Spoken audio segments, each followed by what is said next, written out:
T20 world cup 2021 Namibia के खिलाफ बाबर आजम और मोहम्मद रिजवान ने एक बार फिर तबाही मचा दी। मोहम्मद रिजवान और बाबर आजम ने एक बार फिर तारीख रकम कर दी। T20 फॉर्मेट का सबसे बड़ा एजाज अपने नाम कर लिया।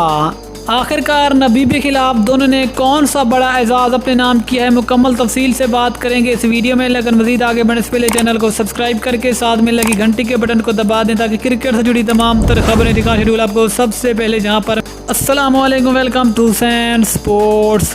दोस्तों, आपको तफसील से आगाह करते चलें कि नामीबिया के खिलाफ पाकिस्तानी ओपनर बल्लेबाज बाबर आजम और मोहम्मद रिजवान ने आज एक बार फिर कमाल कर दिया।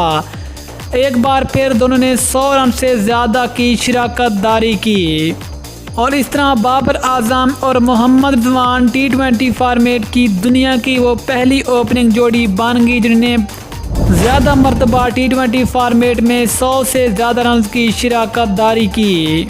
याद रहे कि इससे पहले भी बाबर आजम और मोहम्मद रिजवान 4 मरतबा 100 से ज़्यादा रन की शिराकतदारी कर चुके हैं, लेकिन अब ये दोनों के दरमियान ये T20 फॉर्मेट में बतौर ओपनर 5वीं शिराकतदारी की जो इन्होंने नामीबिया के खिलाफ बनाई है। याद रहे कि इससे पहले T20 वर्ल्ड कप में बाबर आजम और मोहम्मद रिजवान भारतीय टीम के खिलाफ भी 100 से ज़्यादा रन की शिराकतदारी कर चुके हैं, जबकि इसके अलावा T20 वर्ल्ड कप में भी ये बहुत बड़ा रिकॉर्ड है कि एक T20 वर्ल्ड कप में 2 दफ़ा 100 से ज़्यादा रन की शिराकतदारी की। इस तरह बाबर आजम और मोहम्मद रिजवान T20 फॉर्मेट की ये दुनिया की पहली ओपनिंग जोड़ी बन गई है। दोस्तों, अगर आप भी बाबर आजम और मोहम्मद रिजवान के फ़ैन हैं तो जो कमेंट सेक्शन में बाबर आजम और मोहम्मद रिजवान जिंदाबाद ज़रूर लिखें। मिलते हैं किसी और न्यूज़ के साथ, तब तक के लिए अल्लाह हाफ़िज़। पाकिस्तान जिंदाबाद।